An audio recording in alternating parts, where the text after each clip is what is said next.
Mutual funds में alpha और beta क्या होते हैं? आइए पहले समझते हैं कि बीटा क्या है। बीटा को मार्केट सेंसिटिविटी समझिए, यानी बेंचमार्क के मुकाबले आपका फंड कितना हिलता डुलता है। निफ्टी 50 इंडेक्स फंड का बीटा निफ्टी 50 के खिलाफ में लगभग 1 होता है। अगर निफ्टी 1% ऊपर जाता है तो ऐसा इंडेक्स फंड भी करीब 1% ऊपर जाता है। निफ्टी 1% गिरता है तो यह भी लगभग 1% गिरता है। अब मान लीजिए एक हाइपोथेटिकल फंड ए का बीटा 1.2 है।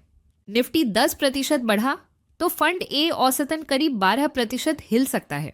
निफ्टी 10% गिरा तो गिरावट भी 12% हो सकती है।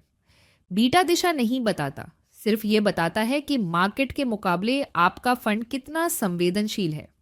अब अल्फा समझते हैं। अल्फा वह एक्स्ट्रा रिटर्न है जो आपका फंड अपनी ली गई मार्केट सेंसिटिविटी के हिसाब से अपेक्षित रिटर्न से ऊपर कमा लेता है। पैसिव इंडेक्स फंड का लक्ष्य ही मार्केट जैसा चलना है, इसलिए उसका अल्फा लगभग 0 माना जाता है। अपसाइड का उदाहरण लेते हैं। मान लीजिए साल भर में निफ्टी ने 12% दिया, इंडेक्स फंड ने भी लगभग 12% दिया, अल्फा लगभग 0। फंड बी का बीटा 1 है और उसी साल उसने 14% दिया, मार्केट जैसा जोखिम लेकर मार्केट से 2% ज्यादा। यह पॉजिटिव अल्फा है।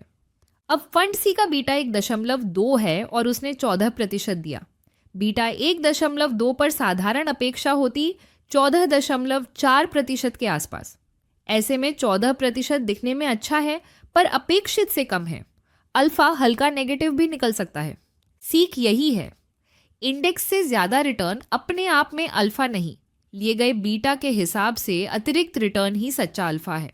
अगर आप इन्वेस्ट माई पैसा के साथ आगे बढ़ना चाहते हैं, नीचे वाला व्हाट्सएप बिजनेस क्यूआर स्कैन करें या दी गए नंबर पर कॉल करें।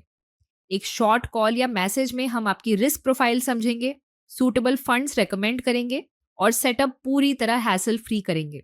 अगर आप ऐसे ही और वीडियो देखना चाहते हैं तो अभी हमारे चैनल को सब्सक्राइब करें। मिलते हैं अगले वीडियो में, तब तक के लिए अपना ध्यान रखें और देखते रहें इन्वेस्ट माई पैसा।